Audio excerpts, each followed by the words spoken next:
Any problems with your part of the city today? The business is booming in the main hub. Makes sense. That's what I knew would happen.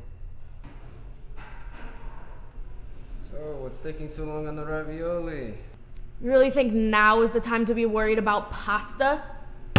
With our father on his deathbed? Valentino, listen. Yelling's not gonna get us anywhere. How are you so okay with all this? What are you not understanding? Well, if you want me to be honest, Father asked me to take over the business. You're bluffing. Am I? I'm the firstborn. I know you're bluffing. Fine. I'm gonna get confirmation from Father, but when I do, you're gonna have to face your demotion. What is that, some kind of bet? My mother would never go for this. I am walking here.